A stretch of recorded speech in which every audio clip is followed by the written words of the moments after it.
How many remember Last Kings? Last Kings was a streetwear brand co-owned and popularized by Tyga back in the 2010s. During the height of their run, it seemed like everyone had at least one piece featuring the iconic King Tut logo. But when was the last time you saw that logo anywhere? Over the years, Last Kings has fallen all the way off. And with the exception of Grailed or maybe eBay, you can't really find the pieces anywhere. Why is that? Let's find out. I'm Nate the Great from TakeFlight214.com, and this is the rise and fall of Last Kings. But before we get started, let's hear it for our sponsor. And who's that? Us. Are you tired of the bland ambiance at home and want to add more personality? Well, at TakeFlight214.com, we offer custom canvas prints, aluminum artwork, posters, and much more. We've been in business for over 15 years offering high-quality wall art, apparel, and promotional materials. Any size, any design, we got you covered. Thousands of designs in stock, and we also offer printable files that you can download directly after ordering. So stop by today and check out our aluminum artwork. It's high gloss, high quality, and extremely durable. So if you want to add more life to your living space and have been looking for the perfect artwork to do so, then stop by TakeFlight214.com today, because blank walls are boring.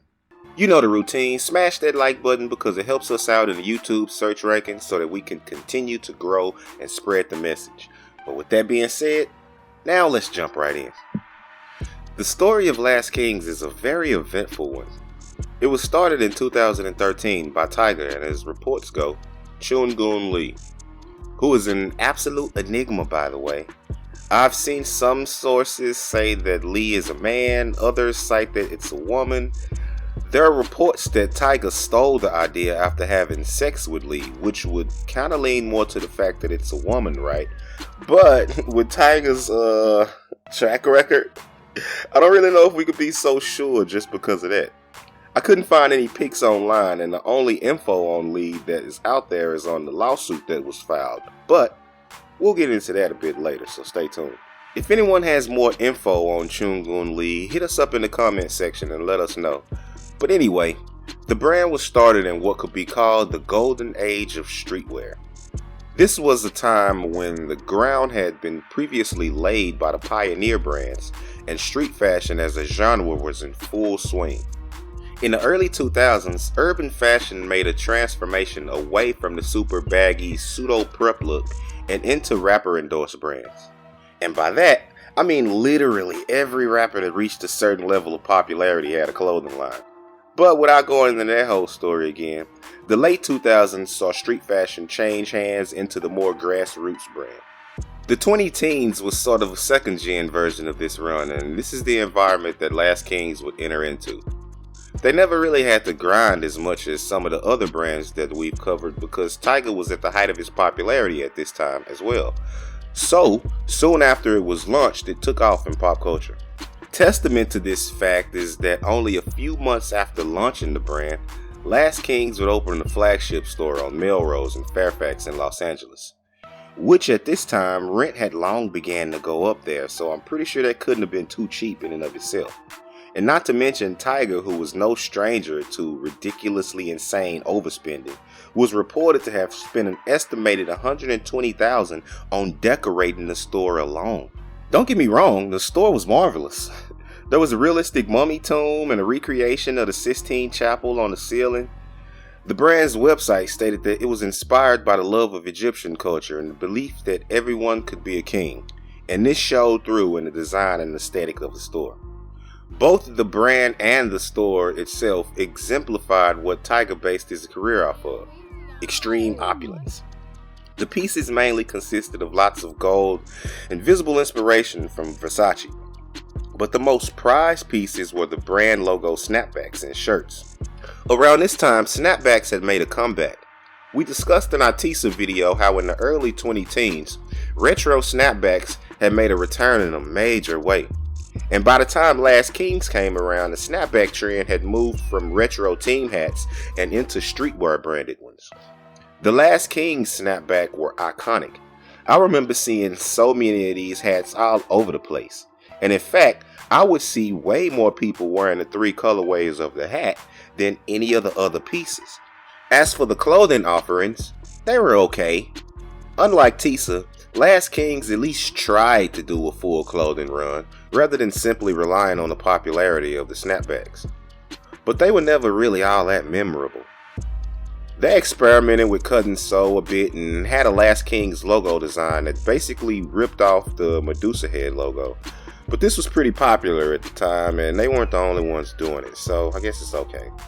Around 2015, things would begin to get murky though.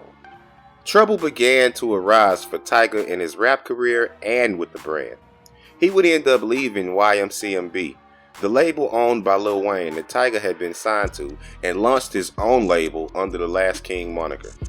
But also in 2015, reports would surface that Tyga was being sued by Chun Jun Lee. Remember this person? For $1.6 million for not keeping his promise regarding their clothing line. Lee asserted Tyga was supposed to promote the brand and get it into Tilly's, a chain surf shop, but had not held up his end of the bargain and instead slightly changed the name to Egypt's Last Kings to get out of having to pay. The dicey thing about this is, first, I had never heard about this and couldn't find much info online, but I did find a location search that listed the store as Egypt's Last Kings, so maybe there's some truth to this. Hit us up in the comment section if you have a bit more info. But from a promotional standpoint, it's hard to say Tyga wasn't really doing his part there. He could always be seen wearing the stuff in those days. He was all over the net and in videos, and Tilly even ended up carrying some of the pieces. So I'm not really sure what Lee was suing for, but reports are that Tyga had to pay out a bit of money for the issue. Figures I saw were less than $1.6 million, but nonetheless, Tyga came out of pocket. But this wouldn't be the end of the strange stories surrounding Last Kings. The following year, Tyga would be sued by the landlord of one of his stores. Reports were that the landlord claimed Tyga left the LA location on Melrose Ave abandoned and in shambles, causing approximately $75,000 worth of damage. He alleged there were ink stains on the floor, he complained about the Sistine Chapel printing on the ceiling, and even about doors that had been painted in Egyptian designs. Tyga, on the other hand, stated that he shouldn't be on the hook for the fees because the building wasn't up to code. The year after that, another one of his store locations was burglarized. By now, the year was 2017 and Tyga was in full-on spiral. He had all but fallen off musically. He had long since broken up with Kylie Jenner, which also took a chunk out of his relevance, and he had tons of people hounding him for money. So what's the solution to that? Hide it, of course. In 2017, Tyga was accused by Lee, who at this point I'm sure he just wanted to go away, of hiding profits that he made from Last King's clothing brand using shell companies. I'm not sure how that played out or if it's played out at all yet, but today, Last Kings as a brand is all but dead. When we take a look at why, it's pretty clear. The success of the Last Kings was connected at the hip to the success of Tyga's rap career. It was a prime example of a clothing line being built off hype rather than the love for design or connection with the consumers. Last Kings took off soon after launch because Tyga put it into the lexicon. The designs were really never all that mind-blowing or much to talk about. It was mainly just based off the fact that people knew who Tyga was and they saw him wearing the stuff all the time. So considering that, it's no surprise that once Tyga fell off, so did the brand. It was kind of doomed from the start. They never really innovated or made attempts to bring in talented designers. It always really just seemed like a cash grab. But what do you think? Were you a fan of Last Kings? Will you be heading over to Grailed to pick up some today? Hit us in the comment section and let us know. Also, if you made it this far, then we assume you liked the video, and if you did, smash that like button. Smashing the like button helps us continue to spread our reach and grow as a channel so that we can get more people watching our marvelous presentations. And if you want to be updated every time we drop a new episode of Rise and Fall of a Streetwear Brand, then hit the subscription button. After you hit the subscription button, hit the notification bell and you'll be dinged whenever a new episode drops. But with that being said, I'm Nate the Great from TakeFlight214.com signing out. Until next time, people, peace.